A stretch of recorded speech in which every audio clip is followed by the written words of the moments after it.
అందరికీ నమస్కారం అండి. ఈరోజు మనం గొల్లపూడి రాజ్యలక్ష్మి గారు రచించిన పెద్ద దిక్కు అనే ఓ చక్కటి కథను విందాం. ఇక కథలోకి వెళ్దాం. తలుపు గట్టిగా బాదిన శబ్దానికి నిద్రలోంచి బద్ధకంగా కదిలి విసుగ్గా మూలిగింది సీమంతిని. మళ్లీ కళ్ళు మూతలు పడబోతుంటే తలుపు దడదడ బాదిన శబ్దానికి ఉలిక్కి పడి లేచింది. తెల్లగా తెల్లారిపోయింది. కంగారుగా చీర సర్దుకొని గురకలు పెడుతూ ఇంకా ముద్దు నిద్రలో ఉన్న మొగుడి వీపు మీద ఒకటేసి, లేవండి, 7 దాటుతోంది, ఇంకా పడకేంటి, ఈవేళ ఆఫీసుంది కదా అని గబగబా వెళ్లి వీధి తలుపు తీసింది. ఒక ఎయిర్ బ్యాగు, మరో పెద్ద మూట, 2 పెద్ద సైజు స్టీలు డబ్బాలతో ఎదురుగా కామాక్షమ్మ గారు నిలబడి ఉంది. మీరా, రండి అంది ఆశ్చర్యంగా. అంత ముద్దు నిద్ర ఏమిటమ్మాయి? అరగంట నుండి తలుపులు బాతున్నాను. ఏడి ముకుందో, ఇంకా నిద్ర లేవలేదా అని అడిగిందావిడ లోనికి సామాను చేరవేస్తూ. కామాక్షమ్మగారి గొంతు వినగానే ముకుందం మత్తు వదిలిపోయింది. నువ్వెప్పుడొచ్చావే బామ్మ అంటూ మొహం చాటంత చేసుకుంటూ వచ్చాడు. ఇప్పుడేరా, నువ్వు బస్సు దగ్గరికి వస్తావనుకున్నాను. ఎంతసేపు వెతికినా నువ్వు కనిపించలేదు. నా దగ్గరున్న ఇంటి చిరునామాతో ఆటో కట్టించుకొని వచ్చాను. లెటర్ రాసుండాల్సింది అంది సీమంతిని. ఉత్తరం రాసి కిష్టిగాడి చేత డబ్బాలో వేయించానే, కొంపదీసి అందలేదా? లేదు. సర్లే, పోస్టల్ డిపార్ట్మెంట్ వాళ్ళ లీలలు తెలిసినవేగా. మనకు మనవడి పుట్టాక ఆ ఉత్తరం వచ్చినా ఆశ్చర్యం లేదు. అది సరే, బామకు కాఫీ ఏదైనా ఉందా లేదా? రాత్రంతా ప్రయాణం కూడా చేసొచ్చింది అన్నాడు ముకుందం. పాడు బస్సు కుదుపులతో ఒళ్లంతా హూణమైపోయిందిరా. శుభ్రంగా వేడినీళ్ళ స్నానం చేయాలి అన్నది హుస్సూరు అనుకుంటూ కామాక్షమ్మ. సుమంతిని హడావిడిగా పనిలో చొరబడింది. సుందరం తీరిగ్గా బామ్మతో కబుర్లు మొదలుపెట్టాడు. నీళ్లు కాయడం, కాఫీ డికాషన్ వేయడం రోజూ సుందరం డ్యూటీ. ఈవేళ ఆ పనులు తనకు పురమాయించి తను హాయిగా కబుర్లలో పడటం చూసి ఒళ్ళు మండితోంది సీమంతానికి. అసలే లేటుగా లేచింది. ఓ ప్రక్క ఆఫీసుకు తయారవ్వాలి. ఆపై కామాక్షమ్మ గారి రాక. ఆవిడకు మడి ఆచారం ఉందని, స్నానం చేసి వంట చేస్తేగాని ఆవిడకు పనికిరాదని విన్నది. ఇంకా పని మనిషి రావాలి. ఎక్కడ పనులు అక్కడున్నాయి. కంగారుగా అటు ఇటు తిరుగుతూ గిన్నెల్ని దభీమని పడేయటం, అడ్డం వచ్చిన సామాన్లని కాలితో పక్కకు తనడం ద్వారా తన విసుగును వ్యక్తపరచసాగింది సీమంతిని. అందరి యోగక్షేమాలు అడిగి తెలుసుకున్నాడు ముకుందం. బామ్మతో మాట్లాడుతుంటే ప్రాణం లేచొచ్చినట్లుగా ఉంది. నగర వాతావరణంలో ఒకే రకమైన దినచర్యతో యాంత్రికంగా తయారైన అతనికి ఆవిడ్ని చూడగానే ఉత్సాహం పొంగుకు రాసాగింది. తను పుట్టి పెరిగిన ఊరి విశేషాలు, స్నేహితుల గురించి కబుర్లు, వీటితో అతనికి కాలమే తెలియటం లేదు. అతనికి కామాక్షమ్మ దగ్గర చనువు ఎక్కువ. ఆవిడకు ముకుందం అంటే ప్రత్యేకమైన వాత్సల్యం. మొన్న మంగళవారం తెల్లారకట్లే కల వచ్చిందిరా. నువ్వు కనిపించి, బామ్మా నన్ను మర్చిపోయావటే అన్నావు. అంతే, నా మనసు నిలవలేదు. ఉత్తరముక్క రాసి పడేసి మూటముల్లా సర్దుకున్నాను. అన్నట్టు నీకిష్టమని చేగూడీలు చేసి తెచ్చాను. గుమ్మడొడియాలు, అప్పడాలు, కందిగుండ పట్టుకొచ్చాను అన్నది కామాక్షమ్మ. సున్నుండలు తేలేదా? అవి లేకుండానా? పిచ్చి సన్నాసి. ఈ పాడుపట్నపు నీళ్లు పడక తిండికి మొహం వాచినట్లు ఎట్లా చిక్కుపోయావో. అవును, అమ్మాయికి వంటొచ్చా అని అడిగింది ఆప్యాయంగా. ఏదో చేస్తుందిలే. ఏమైనా నీ తర్వాతే. కందిపచ్చడి నువ్వు చేసినట్టు ఇండియా మొత్తంలో ఎవ్వరూ చేయలేరు. నీ చేతి మజ్జిగ పులుసు, అబ్బా! పొద్దున్నే తిండి సంగతి గుర్తు చేశావేమిటి? ఇంకా పాచిముఖమన్నా కడగలేదు. ఈ కబుర్లన్నీ వినిపిస్తూనే ఉన్నాయి సీమంతినికి. విన్న కొద్దీ ఇంకా ఇంకా ఒళ్ళు మండిపోతోంది. నీ చేతి వంట అద్భుతం అంటూ తెగ పొగిడే ముకుందో ఇప్పుడిట్లా ప్లేటు ఫిరాయించడంతో ఈ మగవాళ్ల బుద్ధులింతే, ఛీ అనుకుంది కసిగా. కామాక్షమ్మగారు లేచి కాలకృత్యాలు తీర్చుకొని వేడినీళ్లు స్నానం చేసి ఒంటికి తెడబట్ట చుట్టుకుని, అమ్మాయి తులసికోట ఎక్కడుంది అని అడిగింది. తులసికోట?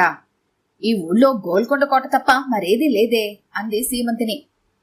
అదేంటే పిల్ల, లక్షణంగా తులసి మొక్క నాటి రోజూ కాస్త నీళ్లు పోసి దండం పెట్టుకుంటే ఎంతో శుభం కలుగుతుంది. లక్షణమైన మొగుడు, పండంటి పిల్లలు, కలతల్లేని సంసారం అంతా తులసి తల్లి దయ ఉంటేనే.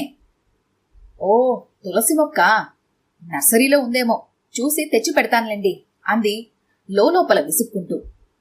కామాక్షమ్మ గారి పెరట్లోకెళ్లి సూర్య నమస్కారాలు మొదలుపెట్టారు.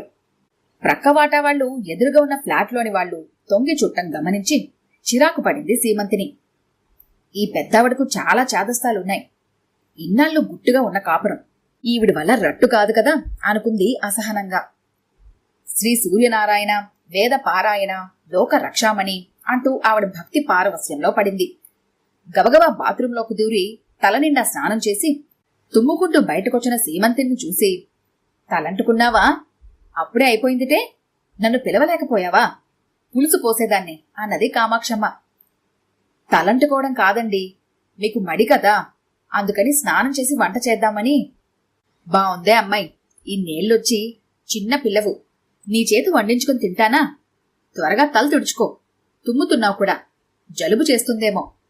కుంపటి బొగ్గులు ఎక్కడున్నాయో చెప్పు. అవేవీ లేవండి. అన్నట్టు ఇప్పుడన్నీ గ్యాస్ పొయ్యిలేగా, అవన్నీ ఊడదీసి నేను కడుక్కుంటానులే. కూరలున్నాయా, తేవాలా? ఒరే ముక్కు, ఏం వండమంటావో చెప్పు అంటూ హడావిడి పడసాగింది ఆవిడ. పట్టుపంచ కట్టుకొని వంటిల్లంతా కలియదిరుగుతూ డబ్బాలన్నీ మూతలు తీసి చూస్తూ కబుర్లు చెప్తూ మధ్య మధ్య హరినామస్మరణ, మరికొన్ని స్వగతాలతో తనని శ్రోతగానే మిగిల్చిన ఆవిడ ధోరణికి వింతగా గమనించసాగింది సీమంతిని. ముకుందరావు వాళ్ళ బామ గురించి తనంటే ఎంత ప్రాణం పెట్టేది చెప్పాడుగాని పెళ్లిలో తప్ప ప్రత్యక్షంగా ఆవిడతో సన్నిహితంగా మెలిగే అవకాశం ఈ 6 నెలల్లో కలగకపోవడంతో కాస్త వింతగానే తోస్తోంది. సీమంతినికి బామ్మలు అమ్మమ్మలు లేరు. తల్లి తండ్రి చిన్నప్పుడే ఓ యాక్సిడెంట్లో పోయారు. మేనమామ పెంచి పెద్ద చేసి పెళ్లి చేశాడు. అందుకే పెద్దవాళ్ల గురించి, వాళ్ల మమకారాల గురించి తెలియదు. పగలంతా ఇద్దరికీ ఆఫీసులు, సాయంత్రం ఇంటికొచ్చాక కాసేపు కబుర్లు, ఆ తర్వాత టీవీతో కాలక్షేపం, ఆదివారాల సినిమాకో షికారుకో పోవడం. ఈ క్రమంలో జీవితం గడిచిపోతోంది. అమ్మాయి సీమంతం, కంచాలు పెట్టుకోండి వడ్డిస్తాను. ఒరే ముకుందాయ్, నీకు కందిపచ్చడంటే ఇష్టం కదూ, రాత్రికి చేసి ఉంచుతాన్లే అన్నట్టు రుబ్బురోలు ఎక్కడుందో పిల్ల అని అడిగింది కామాక్షమ్మ. అలాంటివేం లేవండి, మిక్సీ ఉంది అంది సీమంతిని కంచంలోని పదార్థాలన్నీ పట్టి పట్టి చూస్తూ. మిక్సీనా? దాంతో నాకు చేత కాదు. శుభ్రంగా సాయంత్రం వచ్చేటప్పుడు ఒకటి కొనుక్కురండి. ఇంట్లో అది లేకపోతే నిండుదనమే లేదు అన్నది కామాక్షమ్మ. ఓ, మామిడికాయ పప్పు, కొబ్బరి క్యాబేజీ కూర, పండు మిరప చట్నీ. వారేవా బామ్మ, ఎన్నాళ్లయిందో ఇవి తిని. లొట్టలు వేయసాగాడు ముకుందం కంచంలోని పదార్థాలని చూసి. పిచ్చి సన్నాసి, తిన్రా నాన్న, ఇంకాస్త వడ్డిస్తాను అంది ప్రేమగా. కొబ్బరి కొలెస్ట్రాల్, కారం ఎసిడిటీ, ఇవి తింటే ఏమైనా ఉందా అంది భయంగా సీమంతిని ముకుందం వైపు చూసి. ఏమంటోంద్రా నీ పెళ్ళాం అని అడిగింది అర్థం కాక కామాక్షమ్మ. ఇవి తింటే కడుపులో మంట, కొవ్వు పెరుగుతాయట అన్నాడు వివరిస్తూ. హవ్వా, మరీ విడ్డూరంగా ఉందే. రాళ్లు తిని హరాయించుకునే ఈ వయసులో ఈ మాత్రానికే ఇన్ని భయాలా? మా కాలంలో నేతితో గారెలు చేసుకుని తినేవాళ్ళం తెలుసా? ఏమైంది? శుభ్రంగా ఉన్నాం. ఏ వయసులో ఆ ముచ్చట అని తినే వయసులో తినాలమ్మా.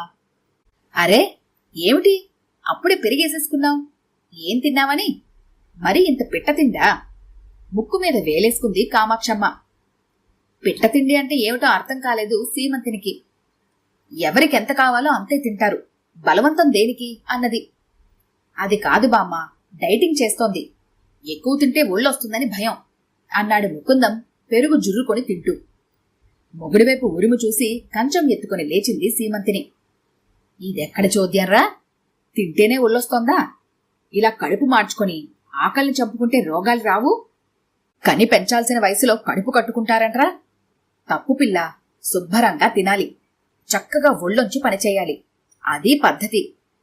అబ్బబ్బా, లొడలడ ఒకటే సొద, వచ్చిన కాసేపట్లో ఎన్ని నీతులో అనుకుంది విసుగ్గా సీమంతిని. రాత్రి టీవీలో సీరియస్ గా చూస్తోంది సీమంతిని. వంటింట్లో పనయ్యాక తను ఒక కుర్చీలో సెటిల్ అయ్యింది కామాక్షమ్మ. అమ్మాయి, ఏదైనా మంచి హరికథ వస్తుందేమో పెట్టమ్మా అన్నది. మనసులోంచి అసహనం తన్నుకొచ్చింది సీమంతినికి. తనకెంతో ఇష్టమైన డైలీ సీరియల్ మంచి పట్టులో ఉంది, మధ్యలో వచ్చి ఈవిడ గోలేమిటి అని లోపల విసుక్కొని పైకి ఈ ఎపిసోడ్ అయ్యాక మారుస్తానులేండి అన్నది. కాసేపు టీవీని సీమంతిని మార్చి మార్చి చూసి, ఎందుకావిడ బోరు నేడుస్తోంది, ఏమొచ్చింది అంత కష్టం అని అడిగింది.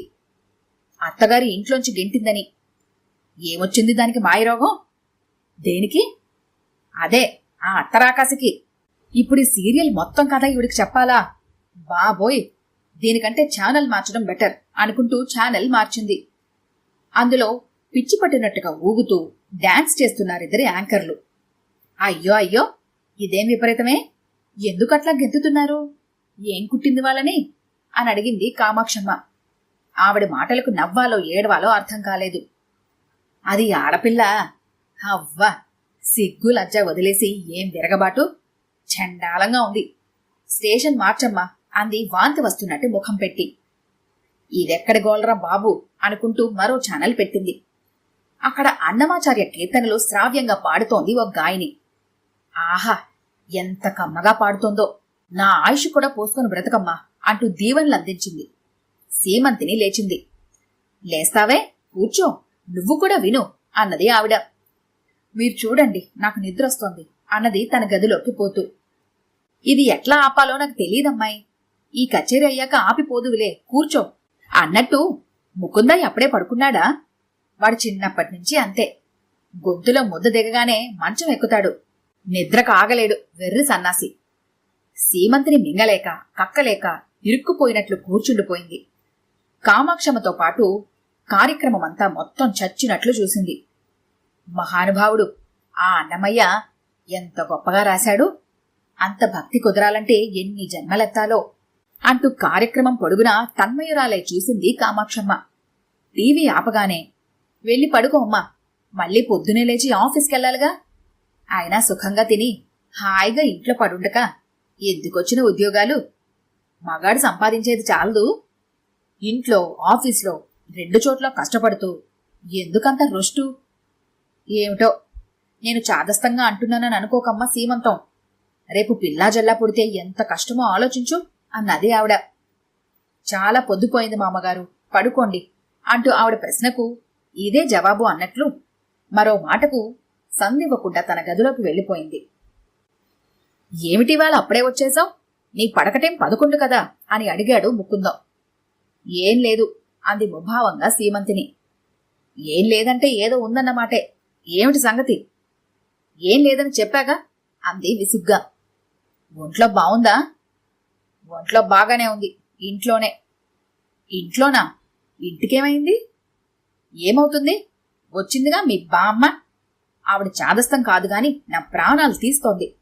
అబ్బబ్బా, అదెక్కడి నీతులు, ఎన్ని సలహాలు, ప్రతి దానిలోనూ వేలు పెడుతుంది. చాదస్తమని నువ్వే అన్నావుగా, ఆవిడ ఉన్నన్ని రోజులు కాస్త సర్దుకో అని ఆవులించి ప్రక్కకు తిరిగి పడుకున్నాడు. ముకుందాన్ని చూస్తే ఒళ్ళు మండిపోయింది. ఛఛా, భార్య మనసుని కాస్తైనా అర్థం చేసుకోడే అనుకుంది. ముకుందం మరో 5 నిమిషాల్లో గుర్రు పెడుతూ నిద్రపోయినా సీమంతిని చాలాసేపు ఏదో అసౌకర్యంగా ఫీల్ అవుతూ ఆలస్యంగా నిద్రపోయింది. గాఢ నిద్రలో ఏదో కమ్మని కలకొంటున్న సీమంతిని ఎవరో బలవంతంగా లేపినట్టు హఠాత్తుగా మెలకువ వచ్చింది. హాల్లో పడుకున్న కామాక్షమ్మగారు భక్తి పారవస్యంతో పెద్దగా మేలుకొలుపులు పాటలు పాడుతున్నారు. తన నిద్రాభంగానికి కారణం ఆవిడనే అర్థమై ఒక్కసారిగా చెప్పలేనంత ఆగ్రహం కలిగింది. ఇంత ఉదయాన్న ఏమిటి గోల? భగవంతుడా, ఈవిని ఎన్నాళ్ళు భరించాలో అనుకుంది నిస్సహాయంగా. ఇంకా నిద్ర పట్టలేదు. తొందరగా తెమిలి ఈ కొంపలోంచి బయటపడితే మనశ్శాంతి అనుకుంటూ లేచింది. ఇదేమిటే పిల్ల, ఇంత పొద్దునే లేచి వంట పని మొదలుపెట్టావు? నేను చేస్తాగా అన్నది కామాక్షమ్మ. పర్వాలేదు, ఇక్కడికొచ్చినా మీకు సుఖం లేదని మీ మనవడు తెగ బాధపడిపోతున్నాడు, మీరు హాయిగా కూర్చోండి అంది సీమంతిని. వాడి మొహం, వాడి మాటలకేంలే, ఉండు నేను చేస్తానా పని, ఊరికే కూర్చుంటే నాకేం తోస్తుంది? వద్దులేండి, మీరు స్నానం చేసి జపం చేసుకోండి అంటూ ఆవిడ్ని వంటగదిలోకి రానివ్వలేదు. వంటే కాదు, ఏ పనికి సందివ్వలేదు. సీమంతిని ధోరణికి కాస్త చిన్నబోయింది కామాక్షమ్మ. ఆఫీస్కెళ్తూ ముఖ్యమైన సరుకులన్నీ అల్మరాలో పెట్టి తాళం వేసింది. టీవీ ప్లగ్ తీసి కేబుల్ కనెక్షన్ పీకేసింది. ఇల్లంతా ఒకసారి పరికించి తృప్తిపడి ఆఫీస్కెళ్ళింది సీమంతిని. తిరిగి సాయంత్రం ఆఫీస్ నుంచి వచ్చేసరికి కామాక్షమ్మగారు కాళ్ళు చేతులు కట్టిపడేసిన దాంట్లో దిగాలుగా కూర్చొనుంది. అలా ఉన్నావేం బామ్మ అడిగాడు ముకుందం. రాత్రికి మన ఊరు బస్సుందా? ఉంటే నన్నెక్కించు అన్నది. రాత్రికా? ఇంత తొందరగానా? ఏమిటో అక్కడ మీ బాబాయ్ ఎట్లా ఉన్నాడో, పిచ్చి సన్నాసి. నేను వండి పెడితే గాని ముద్ద ఎత్తడు. అన్నమంతా అలానే ఉంది. భోంచేయలేదా బామ్మగారు అని అడిగింది సీమంతిని. లేదమ్మా, ఈవేళ ఏకాదశి, ఉపవాసం అన్నది పైకి. లోపల మాత్రం ఏం తింటాను నా బొందా, అన్నింట్లోనూ మసాలాలు తగలేశావు అనుకుంది. ముకుందం ఎంత నచ్చజెప్పినా పట్టు విడవలేదు ఆవిడ. ఆఖరికి ఆ మర్నాడు బస్సెక్కించాడు. ఇల్లంతా వెలతలబోయి ఎంతో వెలితిగా అనిపించింది అతనికి. పాపం బామ్మ, మనవడు మనవడు అంటూ ఏదో చెయ్యాలని పెట్టాలని తాపత్రయం తప్ప ఈ కాలపు పిల్లల మనస్తత్వాలు ఎంత ఇరుకో తెలీదు అనుకుని నిట్టూర్చాడు. 2 రోజుల నుంచి అస్సలు ఓపిక ఉండడం లేదు సీమంతినికి. ఏది తిన్నా వెంటనే వాంతి అవుతోంది. విపరీతమైన నీరసం. మంచానికి బల్లిలా అంటిపెట్టుకుని పడుకొని, ఈ న్యూసెన్స్ అంతా ఏమిట్రా బాబు అని చిరాకు పడిపోయింది. ముకుందం భార్య కోసం అలవాటు లేని పనులన్నీ అతి కష్టం మీద చేసినా సీమంతినికి తృప్తిగా ఉండడం లేదు. ఇప్పుడేం చేద్దాం అన్నాడు దిగులుగా. ఇంకా చేసేదేముంది? మీమూలాన ఇదంతా. హాయిగా ఉండేదాన్ని. పిల్లలో అంటూ నన్ను వేధించారు. ఇప్పుడు చూడండి అంది నిష్ఠూరంగా. కొద్ది రోజులు ఇలానే ఉంటుంది, ఆ తర్వాత సర్దుకుంటుందని డాక్టర్ చెప్పిందిగా. ఈలోగా నన్ను బ్రతికుండాలిగా అంది కాస్త కోపంగా.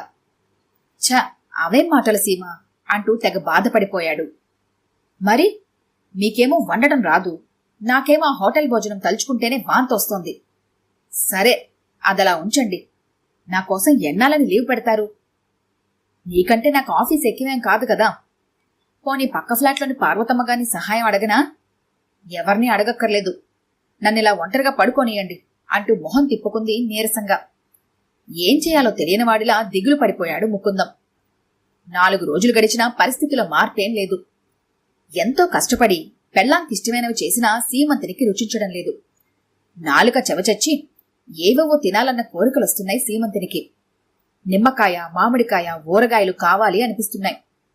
కామాక్షమ్మ ఊరికెళ్ళిపోగానే ఆవిడ తెచ్చిన పచ్చళ్లన్నీ పని మనిషికిచ్చి ఆవిడపైన తనకున్న వ్యతిరేక భావాన్ని శాంతపరుచుకుంది.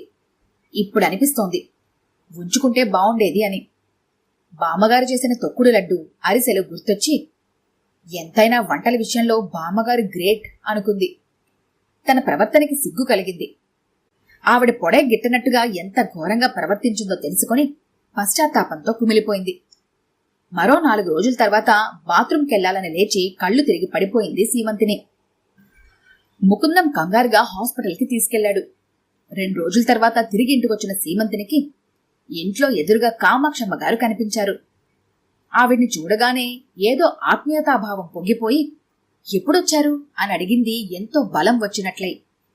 ఆవిడ దగ్గరకు తీసుకొని, పిచ్చి పిల్ల, ఎంత చిక్కిపోయావో చూడు, నే వచ్చేశాగా, బెంగపడకు అంది తల నిమురుతూ.